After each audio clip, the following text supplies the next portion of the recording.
ఇటండి. So ఏం చెప్తారు మరి? అటు మూసి ప్రక్షాళన అంటా ఉన్నారు, బుల్డోజర్లు వస్తా ఉన్నాయి, కొన్ని చోట్ల కూల్చేసి ఆల్రెడీ. ఒకవేళ నిజంగా ఇక్కడ కూల్చడానికి వస్తే ఏం చేస్తారు? మేము కూర్చొని ఆ బుల్డోర్కి అడ్డంగా పడుకుంటాం. మమ్మల్ని చంపినాకనే మా ఇండ్లు గులగొట్టాలి, అట్లయితేనే మేము ఒప్పుకుంటాం. మేము మా ప్రాణాలైనా తెగిస్తాం. మా ఇండ్లు మాకు చాలు. ఆ స్కీములు వద్దు, ఏ వద్దు, మాకు ఆ బస్ ఫ్రీలో ఏమొద్దు. మా ఇండ్లు మాకుంటే చాలు. మాకు ఈ స్కీములు పెట్టి మా ప్రాణాలకు ముప్పు తీసుకురావద్దు. రేవంత్ రెడ్డి మీకు దండం పెడతా, మీరు ఆ సీటు కాల్ చేసుకోండి. మా కేసీఆర్ అన్ననే ఉండనియండి. ఎందుకంటే మా కేసీఆర్ మేము ఎప్పుడు ఇలాంటి బాధలు పడలేము. ఇప్పటి నుండే మాకు పండుగ వాతావరణం అంటుండే. ఒక బతుకమ్మ అంటే అదే పండుగ అని చిన్న చిన్న పిల్లలు బతుకమ్మలు ఆడుతా అంటే చీరలు ఇవ్వలేరు, అని పొంది ఇవ్వలేడు. ఇంతకుముందు కన్నా మాకు చీరలు వచ్చినాయి. చీరలు రాకుండా పర్లేదు, ఇప్పుడు మాకు చీరల టెన్షన్ లేదు. మా ఇంట్లో ఎక్కడ పోతే మాకు పండుగలు అయితాయా లేవా, మా పండుగలు మేము ఎట్లా చేసుకుంటామో అని మాకు అర్థమైతే లేదు. మా పిల్లలు చిన్న బతుకమ్మ చేసుకుంటా అంటే ఇప్పుడుండే చిన్న చిన్న బతుకమ్మలు చేస్తే పిల్లలు ఆడుకుంటుండే. ఇప్పుడు ఎక్కడ చిన్న బతుకమ్మ కాదు, పెద్ద బతుకమ్మలు కూడా చేసుకుంటట్లేము మా పరిస్థితి. అందుకోసం రేవంత్ రెడ్డి గారికి ఇప్పుడు మీరు అంతా ఆక్రమంగా కట్టుకున్నారని చెప్పేసి అంటా ఉన్నారు. నిజంగా మీరు ఆక్రమంగా కట్టుకున్నారా? కొన్నారా భూములు? ఆక్రమంగా కట్టుకుంటే ఇదంతా ఎందుకు మాట్లాడతామన్నా? మేము భయపడి వెళ్ళిపోతుండే. మా సొంత ఖర్చులతో మేము కొనుక్కున్నాం, కట్టుకున్నాం, రోడ్డు మీద కష్టం చేసుకున్నాం, పూలు అమ్ముకున్నాం, ఇళ్లలో పని చేసుకున్నాం. ఆ రూపాయి కూడా పెట్టి కొనుక్కొని కట్టుకుంటే ఈయన వచ్చి కులగొడతంటే ఎందుకు కులగొట్టనిస్తాం? ఫస్ట్ మా ప్రాణాలు తీయాలి, తర్వాతనే మీరు ఇండ్లు కులగొట్టంటే కులగొట్టండి. ఫస్ట్ మా ప్రాణం. ఆ బుల్డోజర్ ఎక్కడ వస్తుందో చెప్పండి, అక్కడ పోయి మేము అడ్డం ఫస్ట్ వండుకుంటాం. మా గల్లీ మొత్తం లంక మొత్తం పడుకుంటాం. మా బుల్డోరు మా మీదకే పోయినాకనే మా ఇంటి మీదకి రావాలి. ఫస్ట్ బుల్డోజర్ అంటున్నారు కదా, ఆ బుల్డోజర్ వచ్చినప్పుడు ఫస్ట్ మేము పండుకుంటాం. మమ్మల్ని చంపినాకనే ఆ ఇల్లు కూలగొట్టాలి. ఎందుకంటే మేము ఎక్కడికి పోతాం అన్న? ఏమైనా పెద్ద పెద్ద బిల్డింగ్లా, కోట్ల అవునమ్మా, ఈ ఇల్లు కూలగొడితే ఇంకో ఇంటికి పోతాం అనేసి ఇంకేమైనా ఇండ్లు ఉన్నాయా? 50 గజాల ఇండ్లు, రేకుల ఇండ్లు, ఏదో ఉన్నోడు ఏదో 10 రూపాయలు ఉంటాయి కట్టుకున్నాము. ఇప్పుడు వచ్చి కూలగొడతా అంటే ఎట్లా కూలగొట్టనిస్తాం? అదంతా కాదు రేవంత్ రెడ్డి సార్. ప్రజాపాలన అంటా ఉన్నారు, మహిళలకి పథకాలు అంటా ఉన్నారు, మరి ఏమైనా అందుతున్నాయా? ఏ ప్రజాపాలన లేదు, ఏమంతలా. బస్సు అని పెట్టిండు. ఆ బస్సు ఎక్కిన జుట్లు పట్టుకొని కొట్టుకోవడమే అవుతుంది కానీ ఒక్క రోజు కూడా ఆ సీట్లో కూర్చొని హాయిగా ప్రశాంతంగా పోయినామన్న మాట కూడా లేదు. ఎప్పుడు చూసినా కానీ పోనీ బస్సులో కూర్చుంటే కూడా కండక్టర్లతోనో బాధ, డ్రైవర్లతోనో బాధ. వాళ్ళు ఒక రకంగా మాట్లాడుతున్నారు, ఒక రెస్పాన్స్ లేదు. ఇంతకుముందుకు మేము 10 రూపాయలు 20 రూపాయలు టికెట్ ఇచ్చినా కానీ అమ్మ జరగండమ్మా, ఇక్కడ కూర్చోండి, ఒక రెస్పెక్ట్ ఉంటుండే. ఇప్పుడు అట్లా ఓమ్మా దిగు దిగు దిగు ఓమ్మా ఇక్కడ స్టాప్ కాదు, ఇట్లా మాట్లాడుతారు. మాకు ఏమైనా వాల్యూ లేదు. వాళ్ళు ఎక్కుమంటేనే ఎక్కినాము. మేమేమన్నా బస్సు ఫ్రీ అని మేమేమి ఎక్కలేం కదా, వాళ్ళు పెట్టిన స్కీమే కదా. ఫస్ట్ బస్సు ఎక్కగానే ముఖం ఇట్లా చూసి ఇట్లా పెట్టి జరుగు అసలు జరుగు. బస్సులో ఒక 10 మంది ఉంటారు, మొత్తం ఆడోళ్ళు ఉంటారు. ఏం టైం పాస్కి వస్తారు అమ్మ? మీరు ఏం చేయనీకి వస్తారు? టైం పాస్కి వస్తారా?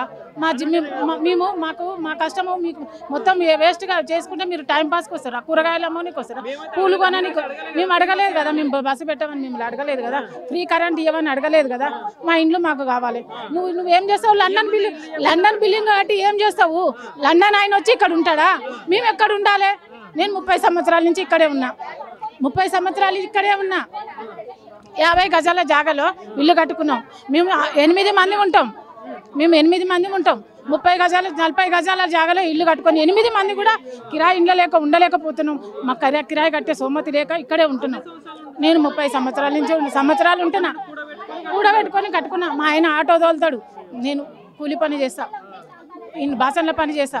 నువ్వు లండన్ బ్రిడ్జి కడతా అంటున్నావు. లండన్ బ్రిడ్జి కడితే ఎవరు వచ్చి ఉండాలి? ఇక్కడ లండన్ ఆయన వచ్చి ఉంటాడు, మేము ఎక్కడ ఉండాలి? ఓటేసేది కదా. మేము ఇంతమంది ఉంటేనే నీకు ఓటు పడ్డది. ఏదో మాది పొరపాటు, మా బుద్ధి తక్కువ నీకు వేసినాము. సరే 10 సంవత్సరాలు కేసీఆర్ ఉండే కదా, ఇంకొక ఆయన వస్తే అదెంత అభివృద్ధి ఉంటుందో కదా. నీ ఇంట్లో కూర తింటే మళ్ళీ నేను ఇంకో వేరే ఇంట్లో తింటే అదెంత టేస్ట్ ఉంటుందో. దానివల్ల నీ ఆశపడ్డాం. నువ్వు 2500 ఇస్తానంటే మహిళలు మొత్తం ఆశపడ్డారు. ఏది నీ 2500? అత్తకిస్తా కోడలికి ఇస్తా అన్నావు, అత్తకు లేదు కోడలికి లేదు. నువ్వు ఇందిరా మిల్లులు అన్నావు, పేదోనికి అయ్యా ఇందిరా మిల్లు. ఇల్లు కూలగొట్టి ఇల్లు ఇచ్చడం నువ్వు గొప్ప ఏంటిది? నువ్వు గరీబోనికి ఫుట్పాత్ మీద ఎంతో మంది ఉంటారు, వాళ్ళకి ఈ ఇల్లు. చెదరగట్టు ఫుట్పాత్ మీద చూడు ఎంతమంది ఉంటారో. బతుకమ్మ కుంటలో చూడు ఎన్ని గుర్చలు ఉన్నాయో, వాళ్ళకి ఇయ్యరాదు ఇల్లు. మా ఇల్లు గురించి నువ్వేమి ఇయ్య అవసరం ఏముంది? మాకు అవసరం లేదు. మేము బతుకమ్మ పండుగ వచ్చిందంటే పెద్దలో పెట్టుకునేది, అందరం కలిసి ఉండేది. రేపే బతుకమ్మ పండుగ. మా ఆడపిల్లలు రాలేకపోతున్నారు మా ఇళ్ళకు. మా ఆడపిల్లలు రామంటారు. మేము ఎట్లా వస్తారు మా ఆడపిల్లలు? మేము కండ్లతో నీళ్లు కార్చుకుంటా. మేము పెద్దలకి ఎట్లా పెట్టుకోవాలి? మా ఆడపిల్లలు ఎట్లా పిలుచుకోవాలి? మా అమ్మోళ్ళ ఇళ్ళకి మేము పండుగకు పోలేకపోతున్నాం. మమ్మల్ని కూడా పిలుస్తారు మా తల్లిదండ్రులు. మేము ఏడ్చుకుంటా పోతే మా తల్లిదండ్రులు పండుగ చేసుకోలేరు కదా. మరి కేసీఆర్ ఉన్నప్పుడు ఇవన్నీ లేవు. 30 సంవత్సరాల నుంచి ఏ పదవి ఎవ్వరు లేరా? ఉంది కదా, మేము కొన్నప్పుడు కూడా కాంగ్రెస్ ఉంది కదా, మరి కాంగ్రెస్ ఉన్నప్పుడు వాళ్ళు కూడా చెప్పొచ్చు కదా మాకు, అమ్మ ఓటుకు వచ్చినాము ఇక్కడ రేకులీళ్ళు ఉండండి, గుడిసెలు వేసుకోండి, మీరు స్లాపులు పోసుకోకని చెప్పొచ్చు కదా. మేము స్లాపులు పోసుకున్నాము, ఇల్లు కట్టుకున్నాము, మేము ఇంటి ట్యాక్స్ కడుతున్నాము. మీరు 30 సంవత్సరాల నుంచి ఎవరు రాలేదా? మా నువ్వు తులసి రామరావు గారికి వచ్చారు కదా, కాంగ్రెస్ వచ్చింది, బీజేపీ వచ్చింది, అందరు వచ్చారు కదా, టీడీపీ వచ్చి అందరు వచ్చారు. మీరు వచ్చిన వాళ్ళు అమ్మ మీరు నేను చెప్తున్నా, పదవిలో ఉన్నా కాబట్టి చెప్తున్నా, మీరు ఇల్లు కట్టుకోకండి, ఇదే గుడిచెలో ఉండండి, మీరు రేకులు ఇల్లు చెప్తున్నామ్మా, మీ మనిషిని కాబట్టి నేను చెప్తున్నాను. ఒక మాట మాకు చెప్పేది ఉండే, మేము కట్టుకోకపోతుంటివి, మీరు ఇలా కట్టుకున్న తర్వాత మా బస్ అంతా మంచిగా అయిన తర్వాత ఒక మాట, ఇప్పుడు పర్మిషన్ ఇచ్చేది వాళ్ళ అధికారులే, కరెంట్ బిల్ తీసుకునేది వాళ్ళే, ఇప్పుడు కూల్చేది కూడా వాళ్ళే. మేమేం చేయాలి మరి? మేము మమ్మల్ని ఎందుకు కట్టుకోమని చెప్పిర్రు? వాడుకోవద్దు. 9 నెలలు అయింది, 10వ నెల స్టార్ట్ అయింది, 10వ నెలకు 10 తిప్పలు పెడుతున్నావు. నువ్వు లైఫ్లో ఏం టీచర్ మొత్తం ఇక్కడే ఉంటావా? ఎన్ని సంవత్సరాలు సాధితంగా ఉంటాను అనుకుంటున్నావు? నువ్వు ఉండవు కదా, ఇంకొక 4 సంవత్సరాలే వెళ్ళిపోతావు. ప్రజలు తలుచుకుంటే ఇప్పుడే పోతావు. నువ్వు ఏం చేయలేవు. నీకు ధైర్యం ఉంటే బస్తీలకు రా, మా ఇంటింటికి ఇంటి పేపర్లు ఉన్నాయా చూడు, ఎవరి కాడ కొన్నాం చూడు, మేము రిజిస్టర్ చేసుకున్నామా, నో ఇంటర్ ఉన్నామా, ఉత్తగా పుక్కడ గుడిసెలు వేసుకున్నామా? నీకు దమ్ముంటే నువ్వు ఇంక్వైరీతో రా, నువ్వు వచ్చి మా ఇంటి పేపర్లు మేము ఇంటింటి తీసుకొస్తాం, కమిటీ వాళ్ళకి తీసుకొస్తాం, కమిటీ వాళ్ళకి వస్తాం, నువ్వు రా.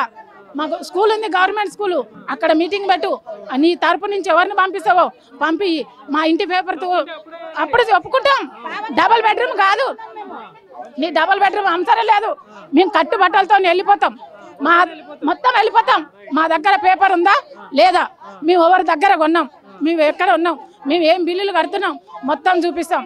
ఆన్లైన్లో కడుతున్నారు పిల్లలు, మేము కూలి పనికి పోతాం. నీకు ఆనాడు లేదా తెలివి?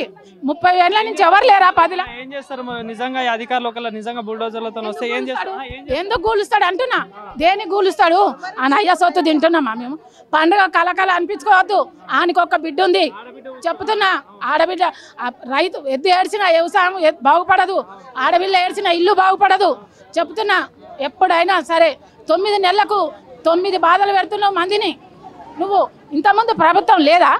ఉందా లేదా? ఉంది కదా, 30 సంవత్సరాలు ఉంది. కాంగ్రెస్ కూడా ఉంది, టీడీపీ ఉంది, కాంగ్రెస్ ఉంది, బీజేపీ ఉంది, అందరు ఉండరు. ఎవరు ఎందుకు చెప్పలేదు? ఏం గుడిసెలు అవి నువ్వు కూలగొట్ట? నీకు గుడిసెలు కావు కదా ఇవి. గుడిసెలు అయితే కూలగొట్టు, నువ్వు బిల్డింగ్ ఇయ్యి, మాకు డబల్ బెడ్రూమ్ ఇల్లు. మాది గుడిసె కదా, మాది గుడిసె అయితే నువ్వు కూలగొట్టు, నువ్వు కూలగొట్టి మాకు డబల్ బెడ్రూమ్ ఇల్లు. రేవంత్ రెడ్డి మంచి పని చేసిండు, మేము డబల్ బెడ్రూమ్ ఇంట్లో పోతున్నాం, ఈ గుడిసెలో నీళ్లు కారుతున్నాయి, మా వల్ల కాదని మేము పోతాం. మాది గుడిసె కాదు కదా, నువ్వు ఎందుకు కూలగొడతావు? నువ్వు గుడిసె ఉంటే కూలగొట్టి మంచి పని చేయి. మూసిని ఆక్రమించుకున్నారని చెప్పేసి అంటున్నారు, ఎంతవరకు వాస్తవం? చూపి, ఒక్క ఇల్లు చూపి ఆక్రమించుకున్నట్టు, ఒక్క ఇల్లు చూపియాలి ఆక్రమించుకున్నట్టు. నువ్వు ఒక్క ఇల్లు చూపిస్తే మేము నీ కాళ్ళ కింద గీయిపోతాం, ఓకేనా? నువ్వు ఒక్క ఇల్లు కనుక ఆక్రమించుకున్నట్టు చూపిస్తే నేను నిలబడుతున్నా. నా పేరు కరుణ, ఇక్కడ ఇది ముందు స్కూల్ దగ్గర ఉంటా నేను. ఒక్క ఇల్లు చూపి, ఈ లంగా మొత్తం కానించి ఒక్క ఇల్లు చూపిస్తే, ఒక్క పిల్ల లేకుండా మేము ఖాళీ చేసే నువ్వు కూలగొట్టిందా అనుకుంటాం. మేము కొనుక్కున్నాం, కష్టపడుకున్నాం.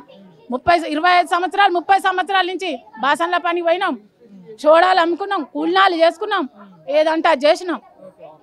ఏం చేయాలి? చూపి. నువ్వు అంత అనవసరం, నువ్వు రుజువు చూపి. తొండలు ఇడిపిస్తా అంటాడా? తొండలు ఎవరికి ఇడిపిస్తావురా నువ్వు? తొండలు ఎవరికి ఇడిపిస్తావు? తొండలు ఎందుకు? బట్టలు ఇప్పించి కొడతా అన్నావు నువ్వు. రా పదవులకి, బయటికి రా. బట్టలు ఇప్పించి ఎవరు కొడతారో నేను చూపిస్తా బట్టలు ఇప్పించి కొట్టేది. నీకు బిడ్డ ఉంది కదా, బట్టలు ఇప్పించి ఆడవాళ్ళని బట్టలు ఇప్పించి కొడతా అంటావు నువ్వు. నీకు బిడ్డ ఉంది కదా, నీ బిడ్డను కొట్టరా? ఒక్క పిల్లగాని అన్నది అదేం గొప్పతనం కాదు. అందరు ఆడోళ్ళే. ఆడపిల్ల ఏడ్చిన ఇల్లు బాగుపడదు, ఎద్దు ఏడ్చితే వ్యవసాయం బాగుపడదు. నీకు తెలివి ఉండాలి. మంది అందరితో మంచిగుండు, మళ్ళీసారి నువ్వే వస్తావేమో.